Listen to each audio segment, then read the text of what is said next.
Welcome to The Explainer. You ever wonder if there's like a secret formula for a happy life? A set of rules that just works for everyone? Well, today we're going to challenge that whole idea and dig into what really, truly matters. All right, let's jump right in with a big one. We all tend to chase wealth, right? We think it's the key. And this quote, it just nails the reality of it. Money is absolutely a critical defense against all the storms life can throw at you. But, as we're about to see, it's just not enough to build a truly good life on. And this gets us to a huge assumption that pretty much all of us make. We think that what makes us happy, what gives us purpose, well, that must be some kind of universal rule for everybody else. But is that actually true? Let's poke some holes in that idea.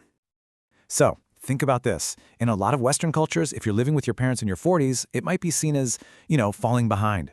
But in Morocco, it's seen as a profound gift. It's a mark of a spiritually rich, multi-generational family. So what one culture sees as a failure, another sees as the ideal. Or how about this? Think about something we all assume is universally terrible. Prison. I mean, we can all agree on that one, right? Well, Mike Tyson famously said the best 3 years of his entire life were spent behind bars. Now, if even prison isn't a universal negative, what kind of truths can we actually rely on? This idea of questioning our own certainties, it feels pretty radical, but it's not new at all. In fact, there's a huge champion of this idea from nearly 500 years ago who built his whole philosophy around this exact thing. Let's talk about Michel de Montaigne. This guy, a 16th century philosopher, basically made it his life's mission to look at normal stuff and make it weird again. He would collect all these examples of customs from around the world, like cultures where people blackened their teeth because they thought white teeth were ugly, all to prove one simple, powerful point. Our normal is just one of many, many possibilities. And this leads to Montaigne's big conclusion.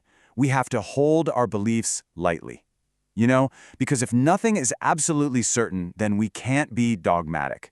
Any truth we think we have about living a good life has to be provisional. It has to be open to change. Okay, so let's take this skepticism and apply it to one of the biggest truths we chase in modern life, the connection between money and happiness. So for years, there was this famous study that said happiness kind of tops out around 75 grand a year. But a newer, much bigger study from the University of Pennsylvania found something pretty surprising. For about 80% of people, happiness and good feelings actually keep going up with income, all the way to $500,000 a year. But here's the really important part, the nuance. What does that money actually buy you? It's an amazing tool for getting rid of the bad stuff in life. It gives you a cushion, it gives you freedom, it builds security.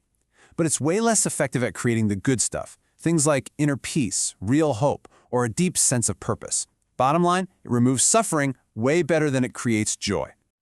And that brings us to the ultimate point, which was captured so beautifully by the poet John Milton. He actually dictated these words after he went completely blind. Our inner world, that's the final judge of our reality. It has the power to shape our experience so much more than any bank account ever could.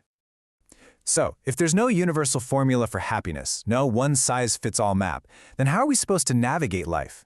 Well, it means we have to build our own toolkit. Let's look at a few guiding principles we can use to start charting our own course. Here it is, your new toolkit. First, question everything. Just like Montaigne, get curious about your own assumptions. Ask yourself, is this really true for me, or is it just something I've been told to believe? Second, cultivate your inner world. This is all about mastering your mindset, because your mind, as Milton knew, can literally make a heaven of hell. So strengthening it, that's the most important work you can do. And third, find purpose beyond yourself. The most lasting kind of happiness isn't found by looking inward, but by looking outward, by contributing to something bigger than your own life. And all of this, it all comes down to one final, really important question, one that flips this whole thing right back onto you. So at the end of the day, if there is no universal map for a good life, the real question becomes, what guiding principles will you use to draw your own? And that, right there, is both the challenge and the adventure. Thanks for joining us on The Explainer.